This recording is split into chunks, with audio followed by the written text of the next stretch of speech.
estou aqui como africano, estou aqui como filho do Congo. Quando digo filho do Congo, de que Congo me refiro? Eu falo do Congo ancestral. Eu me refiro do Congo dos nossos pais antes da colonização dos europeus. E sempre defendi e sempre expus a minha verdadeira identidade. Eu não sou daqueles que têm complexo de se definirem, de se identificarem, identificar a sua matriz original. Eu não sou destes. Existem tantos que têm complexo, sentem-se mais portugueses, sentem-se mais cipaios, sentem-se mais, como se dizia na era colonial, porque eu nem fui da era colonial. Há quem se orgulha de ter sido da era colonial. E eu entendo, historicamente não era a minha época, era a época dos meus pais, meus tios, e muitos se sentem orgulhosos porque naquela época vivia-se diferentemente de um país que se fundou em 1975, que se chama República de Angola. Eh, Há quem tem complexo e sente-se mais filho português do que angolano. E quando o perguntas, mas tu de onde é? Sou angolano, sou de Luanda. Todos querem ser de Luanda.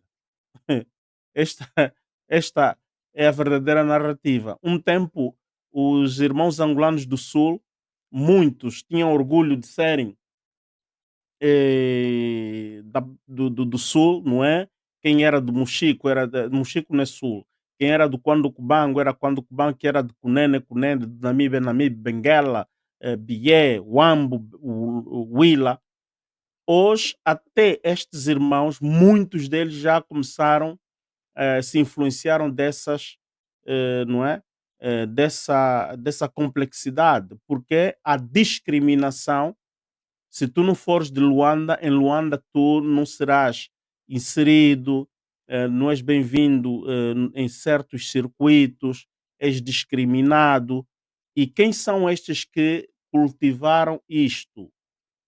Eu vou voltar para a República Democrática do Congo, mas para chegar, para explicar bem República Democrática do Congo, há quem hoje, porque imigrou, está nas Europa, sente-se mais imigrante, sente-se mais, aliás, europeu do que africano.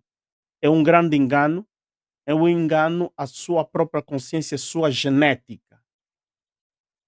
Então, em Angola, nós temos esta cultura que é muito perigosa. Existe um leque de indivíduos que hoje têm nacionalidade angolana. Aí estamos a falar da Constituição, não estamos a falar do direito, ok? O direito autóctono, porque existe também o direito autóctono, o direito de origem, a etnia, o direito étnico. Aqui, porque existe uma república que foi constituída em 1975, foi proclamada a república e depois houve reformas. Penso que nós estamos na terceira ou na quarta república, até nem conseguimos mais entender, mas penso que estamos na terceira república porque estamos na terceira lei constitucional. A primeira é aquela de 75, a segunda é aquela de 1992, depois esta atual que é de 2010, se não me engano, ok? Há muitos que adquiriram nacionalidade, têm estado a adquirir nacionalidade, mas sanguinamente, patrioticamente não são, não é? Patrioticamente tentam, mas não é bem assim. Mas agora, eh, a identidade étnica. Existem aqueles que em 75 muitos se tornaram angolanos, muitos deles eram filhos de portugueses, filhos de guinenses, filhos de santomenses, filhos de provenientes de Timor-Leste, Macau, e de tantos outros, até da Holanda, porque estavam em Angola quando se proclamou. Eles participaram na proclamação da independência, adquiriram imediatamente a nacionalidade e a partir dali houve, de forma clandestina ou não clandestina, dos açudes ou não os açudes, começou a haver a estratificação da sociedade angolana. começaram a se dividir em grupos, começamos a nos tornar ilhas. E entre elas há um grupo que procurou prevalecer sobre todos os outros grupos. E quem são esses grupos? É um grupo de mestiços. Atenção, eu não estou a falar de racismo, eu estou a falar de mestiçagem. O que é mestiçagem? Mestiçagem, não estou a falar de cor de pele, mas sim encontro de genéticas de grupos, não é? Étnicos diferentes.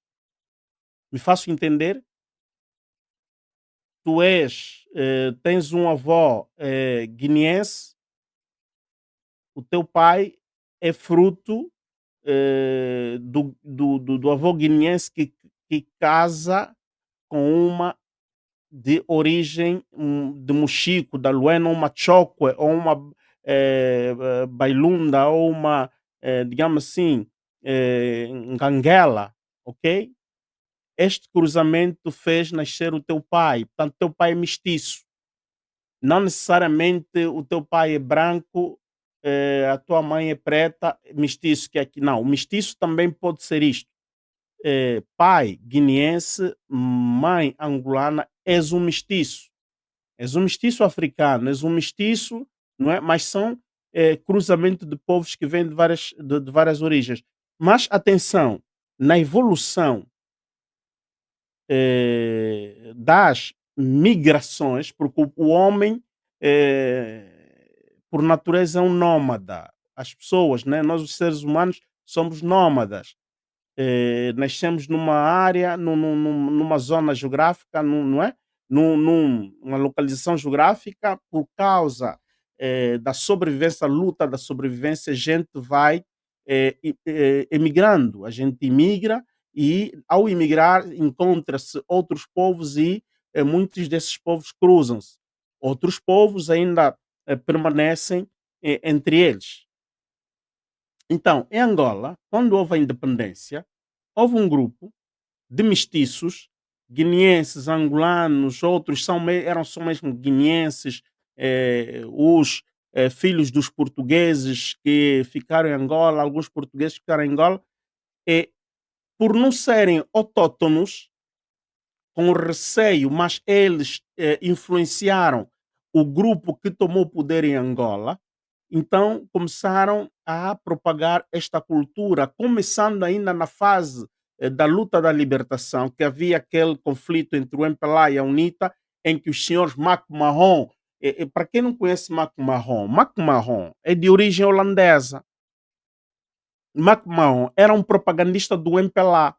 Mac Mahon, mais outros camaradas em Ndundumo, que lá, é que andaram a fazer, criaram essa propaganda de que os do norte, os angolanos do norte, os bacongos ou os mukongos, comiam pessoas e foram propagando esta cultura. E como tínhamos um povo muito que tinha problema de letarcia, tinha problemas de alfabetização, eram iletrados, facilmente, não é? Existe aquilo que se chama a ideologia política, é penetrar na mente do cidadão, inculcar na mente do cidadão. Então, naquela altura, inculcaram esta cultura, não é, esta mensagem, este pensamento, fizeram uma lavagem cerebral numa vasta camada da população angolana. E, a partir dali, começou a haver essa rivalidade. Os de Luanda sentiam-se superiores, e como foi proclamada a capital de Angola, sentiam-se superior a todos os outros das outras províncias, que eram chamadas províncias do interior, não é? E houve mesmo uma discriminação total para os do norte. E os do sul também eram discriminados, sendo o povo, digamos assim, porque o norte havia já gente estudada, tinham tendências intelectuais, não é? E debatiam de igual para igual.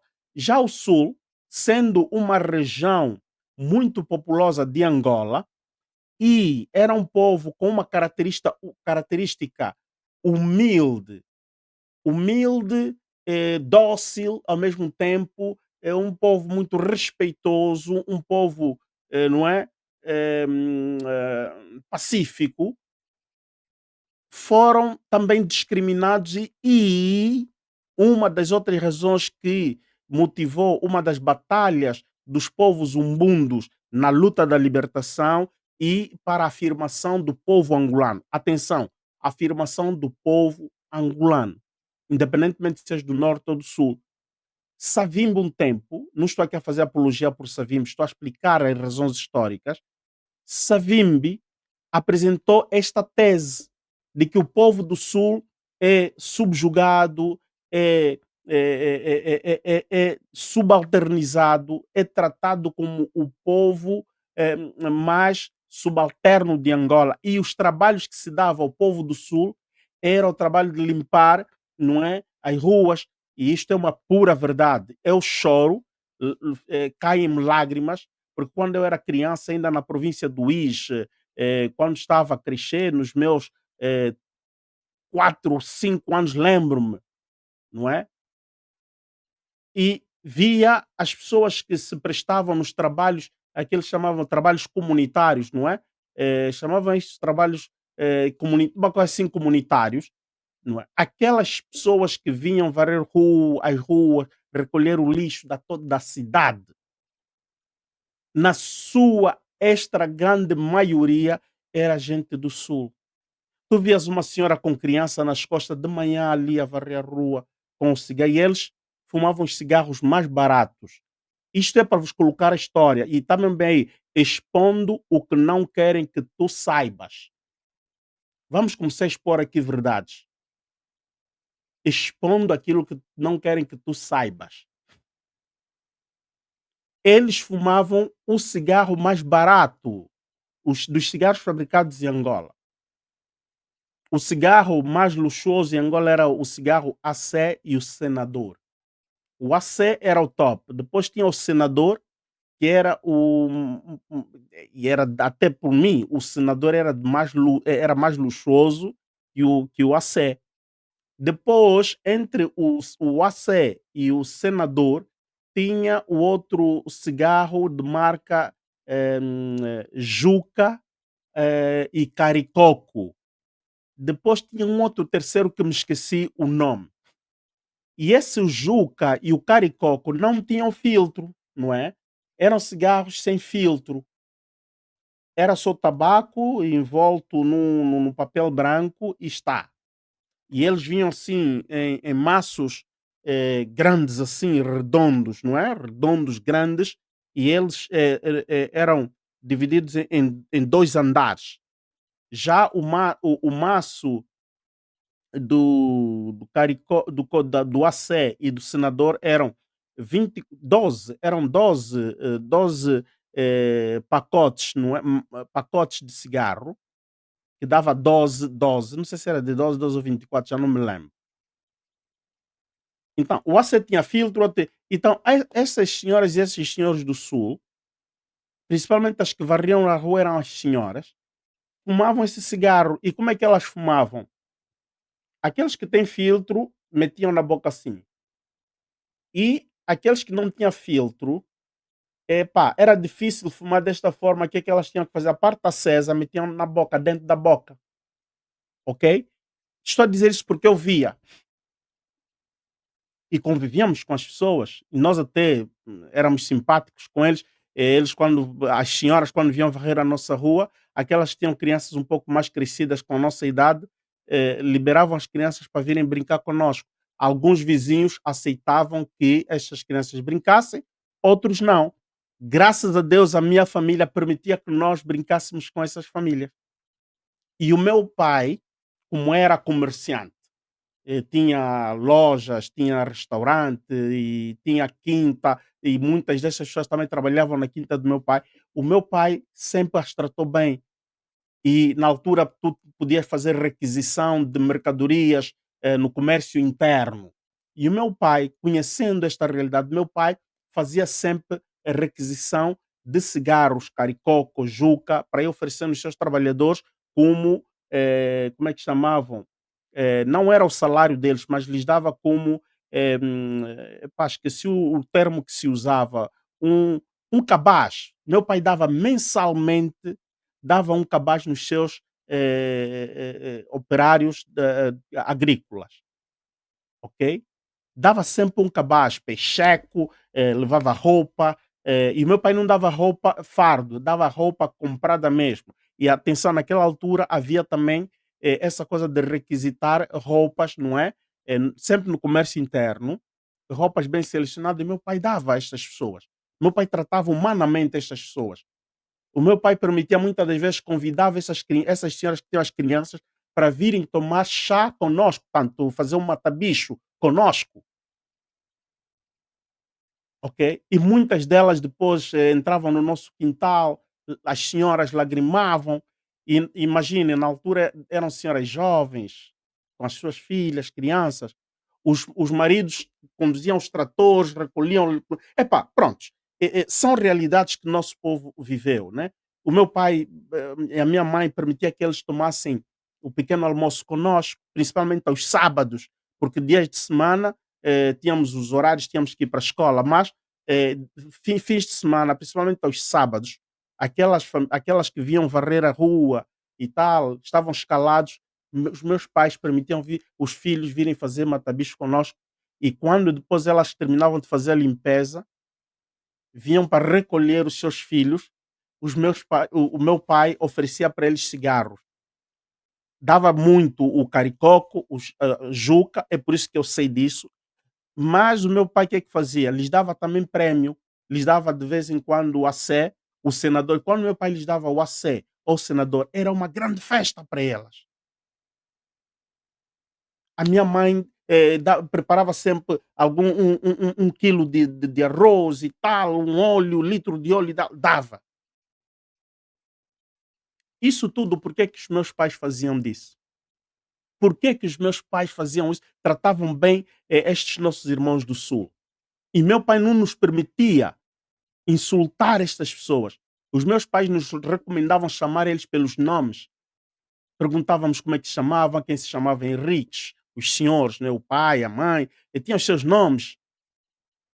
E eles tinham muito também esta coisa de nomes autóctonos, nomes em bailundo ou nas línguas deles de origem do sul,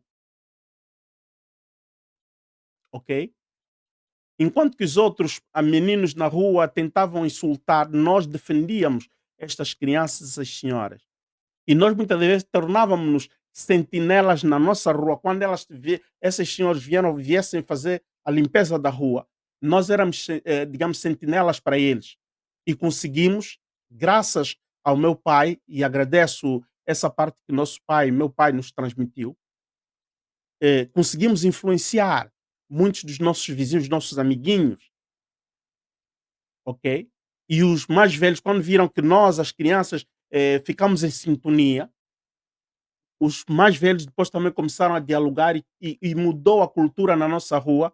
E a nossa rua, que era Alves da Cunha, para quem conhece a cidade de Luís, Alves da Cunha, que saía da CTT, que ia para o mercado central do Luís, ok?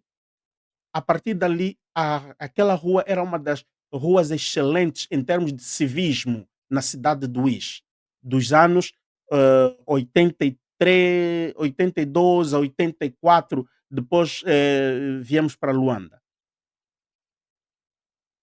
Então, eh, essa discriminação em Luanda era forte. E os do norte, os do Luís e tal, quando iam para Luanda, eram discriminados. Chegando já na capital do coisa de Luanda, eram chamados de zairenses. Hum.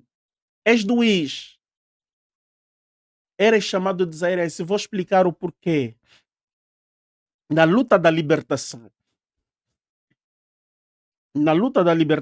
quando chegou a guerra, começou em 61, pegou fogo.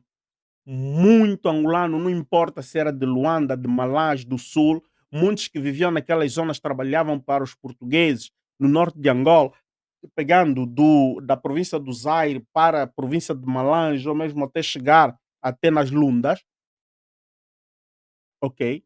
Muitos desses povos se refugiaram, foram para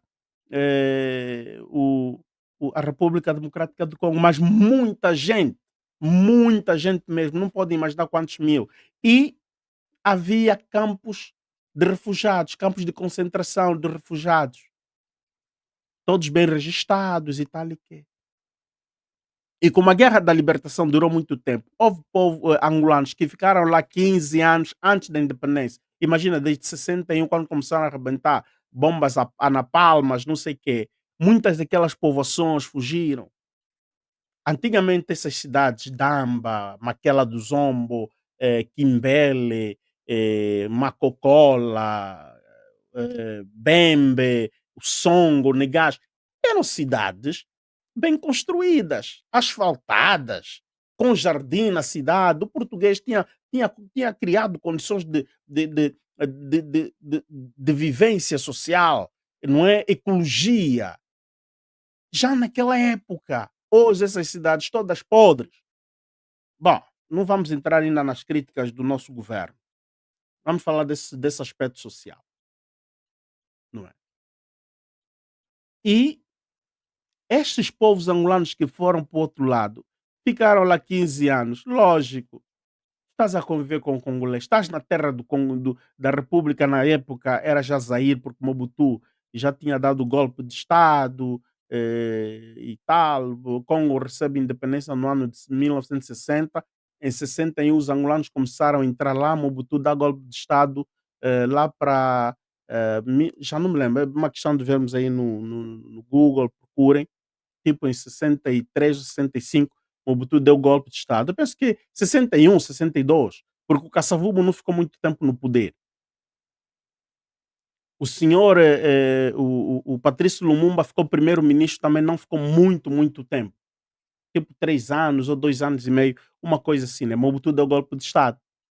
Então, batizou o país nome Zaire, mudou tudo, a Constituição, bandeira, blá blá blá, Zaire. Estabeleceu que a língua principal era a Lingala e o francês a segunda língua nacional. Então, todos eram obrigados a aprenderem o Lingala, a falarem o Lingala. Lingala era a língua nacional. E os angolanos que lá estavam tinham que falar o Lingala. Trabalhavam para os congoleses, muitos eram empregados de casa, porque deixaste tudo que tinhas em Angola, foste para lá, não és senhor lá, és empregado, és subalterno. Outros eram jardineiros, outros eram cozinheiros, aqueles que eram pouco estudadinhos aprenderam a língua, também davam aulas e prontos, envolveram-se, se inseriram na sociedade congolesa. Ora bem, aqueles que começaram a singrar a vida lá, estabeleceram-se, mas não deixam de ser angolanos. São angolanos. Foram lá, começaram a crescer, evoluir lá. Outros começaram a regressar depois da independência. Outros até antes da independência voltaram a entrar em Angola, mas trouxeram já um pouco do conhecimento da língua e da cultura zairense. Mas ao voltar, lógico, é como tu vens de Portugal, voltas para Angola, vais ter características de português. Quem vive na Itália volta em Angola, vai ter características, similitudes italianas. Quem vive nos Estados Unidos volta para Angola, vai ter algumas similitudes americanas. Vai voltar com cultura americana, sotaque americano, modos alimentares americanos e por aí. Quem vem de Canadá, idem. Quem vem de Japão, idem. Não é porque tu vieste de Japão e voltas para Angola, és japonês. Não. A não ser que pegaste nacionalidade. Então, este povo angolano que estava no Congo, ao regressar, o país está independente. O novo governo que estava no poder de Agostinho Neto começou a fazer apelos, a mobilizar por os angolanos que eram refugiados voltarem, porque o país precisa de se relançar, é um novo Estado e tal. Muitos voltavam com força de vontade. Há quem era mesmo de Luanda, só porque está a voltar do Congo, não é? Do ex-Zaire. Ah, esse é zairense. E em Luanda, o que é que aconteceu? Este povo ocupou muito a zona, começou a se instalar muito na zona norte de Luanda. Isto é, estou a falar a partir da zona Petrangola, Nocal, hum, Kazenga, Mabor.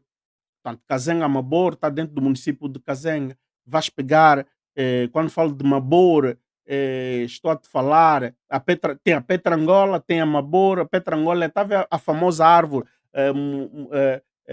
a árvore da mulemba, a mulembeira, onde o rei do coisa, o rei do reino do Ndongo ou dos Quimbundos sentava quando viajava. O rei quem? Esqueci o nome desse rei. A própria Gingambane muitas das vezes também passava, porque era uma árvore real, não é regal. Repousavam embaixo daquela árvore. Ngola Kissange, uma coisa assim. Ele gostava de repousar ali quando fazia as suas viagens ali. Uhum. Aquela zona ali, a Mulemba, aquilo faz parte da Petrangol, que vai até mesmo na refinaria da Petrangol. Depois tem ali, para ir na comarca de Luanda, como é que chamava aquela zona? Até estou a esquecer um pouco. Na Pedreira. Ok, na Pedreira, ali ainda estavam aqueles os angolanos que muitos deles que não foram, não fugiram, não saíram de Angola. Mas a partir da refinaria, os Kwanzas, olha, os Kwanzas que ele faz mais ou menos a fronteira, mas os Kwanzas também desse lado, os que começaram a construir esse bairro aí dos Kwanzas, o Amabor, não é aquela Petrangola ali que vai até se conectar com como é que é o Kikolo, depois vai pegar Cacoaco. Quem começou a construir aquilo era mata nos anos 80. Quem começou a construir aquilo são os angolanos que regressaram do Congo e chamavam aquele bairro dos regressados, dos zairenses. Quem é que começou a nominar assim, desta forma, este grupo da elite do MPLA ou esses mestiços do MPLA? Não são mestiços mulatos, atenção, repito, santomenses, guineenses, que começaram a se sentir ameaçados, porque os verdadeiros angolanos começaram a regressar e eles estavam ameaçados, sentir-se ameaçados que vão sair de Angola. E olha que o poder em Angola, durante muito tempo, os que dominam Angola, é esta mestiçagem aí. Só que criaram um problema mental nos angolanos e é preciso desconstruir isso.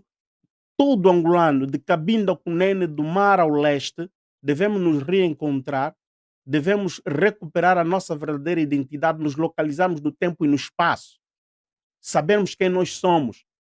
É chegada a altura em que tu, quando dizes que és angolano, tu tens que te identificar, ok? A partir da tua língua materna, não só do português. A partir da tua língua materna. Como é possível tu és africano e não conheces uma língua africana? Português não é língua africana. É uma língua adotada por causa da colonização. E há outros países em África que estão muito mais avançados do que nós, Angola. Até Moçambique. Em Moçambique, os moçambicanos, ok? É raro encontrar um moçambicano que não fala a língua materna. É raríssimo. Moçambique, vai na Guiné, Guiné-Bissau.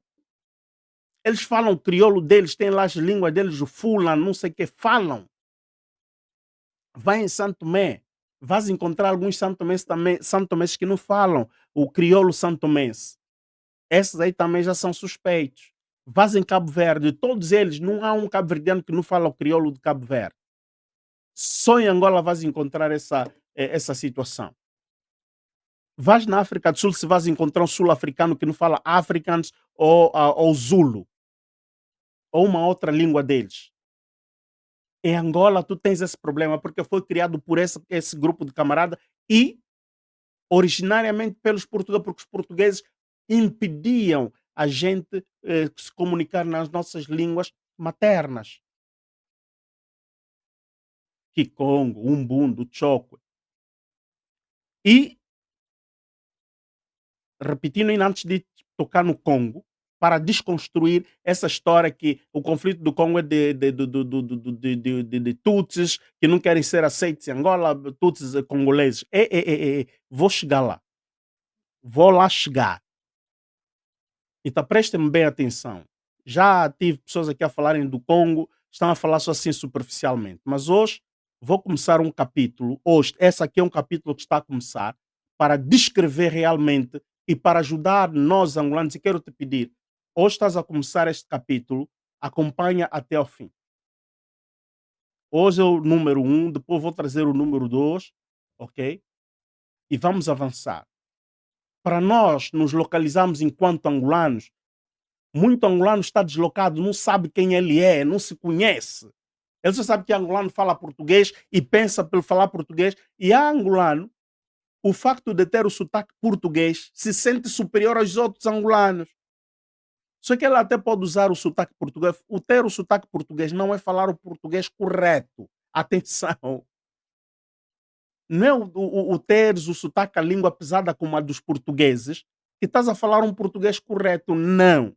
O português correto é respeitar. Até eu tenho dificuldades de falar com o português correto. O português correto é respeitar a gramática, a síntese, não é?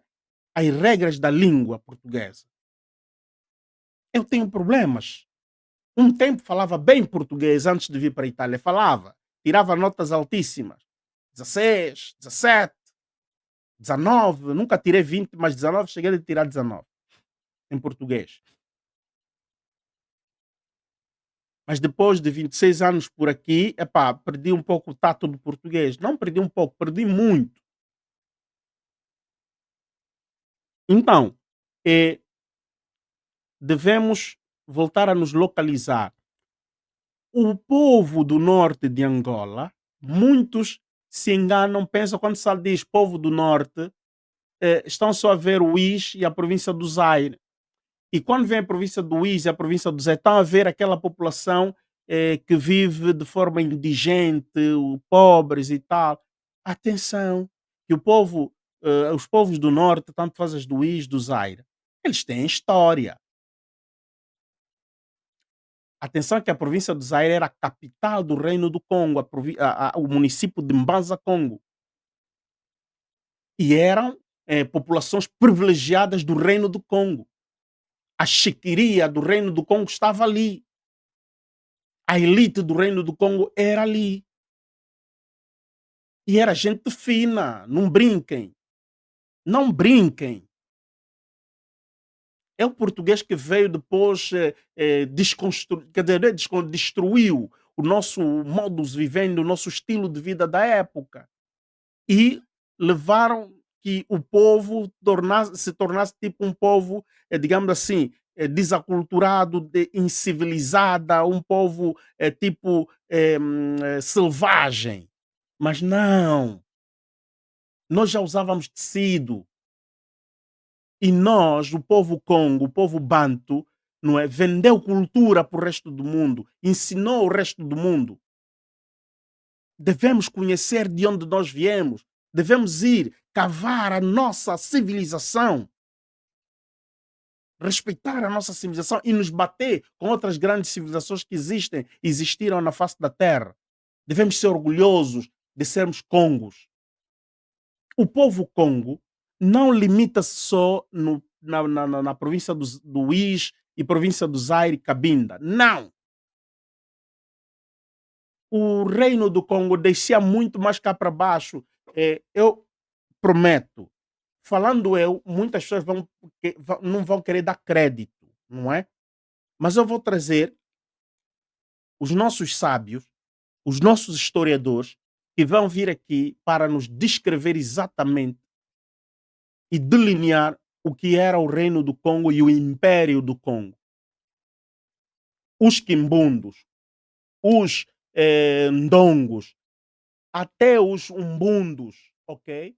Vamos pegar até Zâmbia, um pouco da Tanzânia, até um pouco de Moçambique, okay, lá, um pouco de Zimbábue, vai subindo, Burundi, aí ainda tem um pouco de. Mas aqui é onde eu fazia próprio limite e sobes um pouco mais lá para os Camarões, ok?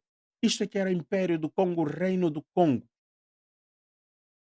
Ou vamos falar do Imperador do Congo. Os outros lá pagavam vassalagem no Imperador do Congo, quando se tornou império. Mas atenção que muitos malanjinhos são do Reino do Congo, muitos do Kwanza Norte são malanjinhos, até Kwanza Sul.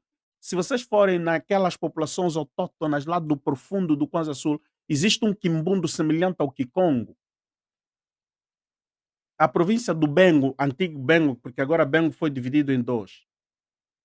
A antiga província do Bengo, perdão, era Reino do Congo, Luanda. Luanda nunca foi dos quimbundos.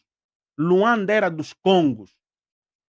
E se falava Kikongo, a língua principal de Luanda era Kikongo. É quando vêm os portugueses, ok, começaram a envolver-se mais com os povos quimbundos e começaram a dar, digamos assim, mais abertura aos povos quimbundos, porque a ilha de Luanda, a própria Baía de Luanda, que se chamava Loanda. Loanda porque provinha, da terminologia luando, porque ali tinha aquelas plantas, eu quando fui ver na ilha de Luanda, ainda encontrei esse tipo de plantas que crescem ao lado das águas, não é? E usa-se para fazer os luandos. Essa é uma cultura muito dos do norte, dos Kikongos.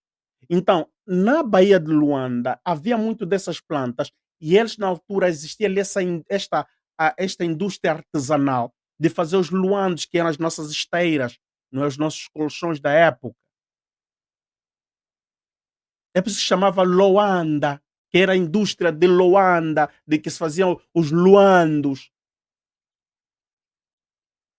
Bom, eu vou trazer aqui historiadores que depois vão bem descrever essa coisa, ok? Então, vamos ter coragem de superar eh, esses complexos que temos de conhecermos as nossas verdadeiras identidades, as nossas origens, termos vergonha de nos identificar de onde nós somos. Se tu és de Calomboloca, diz que és de Calomboloca. Se és dos Dembos, diz que eu sou dos Dembos. Se és de Nambangongo, diz, epá, eu sou de Nambangongo, os meus pais vêm de lá. E se tu mesmo nasceste em Nambangongo, não tenha vergonha de dizer que nasceste em Nambangongo. Mesmo se hoje Nambangongo parece, talvez, não sei em que condição se encontra a cidade de Nambangongo. Mesmo se Nambangongo aparece tipo uma cidade destruída, não. Tenha orgulho dessa terra. E somos nós que devemos ir, não é? Somos nós. Aquela terra só vai desenvolver graças a nós, os donos dessas terras. Não é esperar do chinês, não é esperar, sei lá, de quem tem camisa vermelha e preta para vir desenvolver essa cidade. Não. Até eles também podem, mas não estão a fazer 50 anos, é muito. Se tu és do Quimbele, tenha orgulho de ser de Quimbele, és do Quitexe, és do Quitexe. És do Cazombo, eu gosto muito desse município que agora tornou-se capital da nova província, né? Mochico Norte, ou que lá como é que se chama, Cazombo, que antigamente era só um município e que parecia um município esquecido. Se és do Cazombo, tenho orgulho de ser de Cazombo e quero saudar todo o povo de Cazombo porque me apaixonei com esse município de Angola.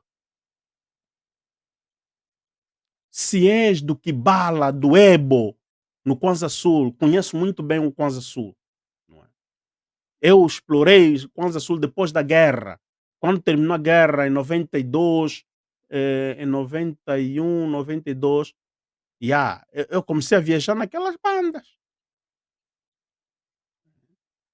Em 91, eu entrei, fui conhecer o Akukungu, quando a estrada aqui estava mal, tínhamos que, a ponte estava quebrada, tínhamos que entrar pelas aquelas outras vias, terra batida, mas aquilo era.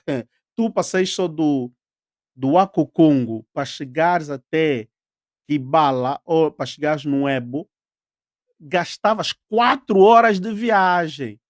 Um percurso pareceu de quê? De 30 quilómetros, 50 quilómetros, já não me lembro. 4 horas! Estás a brincar ou quê? E tens que ver que filmes vocês veem pelo caminho.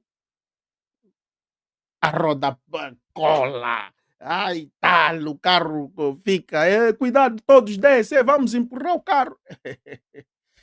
O carro tem que andar nas quer dizer, o carro tem que andar 10 quilómetros horários. Em 10 quilómetros horários, num percurso de 5 quilómetros, quanto tempo é que vais fazer? Chegava uma parte de vocês têm que parar, chuva, tal, né, parem um pouco porque é muito, tem muita lamacento e tal, tem que carregar e tal, mercadorias. Epá, prontos, essa é a Angola que nós conhecemos.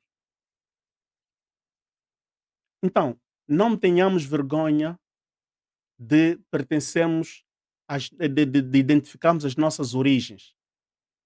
Eu sou Mukongo e sei falar Kikongo, entendo Kikongo. E porque, os meus pais são do Is, conectos com a província do Zaire, não é? O meu pai é do Is, a minha mãe é da província do Zaire, Coimba, que faz mesmo fronteira com a República Democrática do Congo, não é? Na parte nordeste da província do Zaire, ok. Quando rebenta, esses povos todos passam para o outro lado. O meu pai esteve lá com o José Eduardo dos Santos. Meu pai foi colega do José Eduardo dos Santos no colégio São Salvador, no colégio, como é que é? É São Salvador Correia, né? Que se chamavam. Aí o Muto e a Quevela. Eram da mesma turma. Com esse Pedro Van Dunen Loy e tal, e que também já é falecido. Foram da mesma turma, ok? Depois dali, meu pai vai para o seminário, o José Eduardo Santos continuaram a fazer outros tipos de percurso. E o meu pai vai a juntar-se às matas depois, porque abandonou o seminário dos padres e seguiu depois as pisadas do José Eduardo Santos e foram se reencontrar no Congo belga. Ok. Então aqui temos muita história por contar. Aqui é preciso virmos falar com conhecimento de causa. Esse José Eduardo dos Santos, o senhor João Miranda também estudou no Congo, fala Lingala, sabe comer chikwanga. Hum. Muitos deles comeram chikwanga lá, muitos deles fizeram kiboi. Sabe o que quer dizer kiboi? Kimutuapuço e tal e que, ok? Há muitos aí, os filhos deles nasceram em Kinshasa, no hospital Mamayemo. Há muitos filhos dos nossos dirigentes. Nasceram. Olhem para as características, por exemplo, do nosso ministro Tete Antônio. O Tete Antônio, quando ele fala português, vocês veem que ele pesa a língua, tem um sotaque um pouco francesado. Por quê? Também cresceu nos Congos, mas é angolano, é ministro, e tantos outros. José Eduardo dos Santos te falava, já não existe, não é? Falava um lingual perfeito e limpo. Então, eh, ora bem, os nossos povos angolanos que estiveram no Congo Democrático, começaram a regressar para Angola, sua terra de origem. Voltamos pacificamente. Os congoleses não precisaram nos chutar. Ah, voltem já para o vosso país. Não, não, não, não, não. Voltamos pacificamente. Os angolanos estavam lá, voltaram pacificamente. Há outros que ficaram lá pacificamente e têm dupla nacionalização, congoleses e angolanos. Mas agora, a grande particularidade, nunca houve nenhum conflito, nunca houve nenhum conflito de guerra entre Angola e Congo por causa da terra, não. E nos tratamos bem. Há momentos de sobressaltos e tal. Depois, um dia, quando nos capítulos que virem, vamos falar dos crimes cometidos contra o povo do norte de Angola. E o porquê.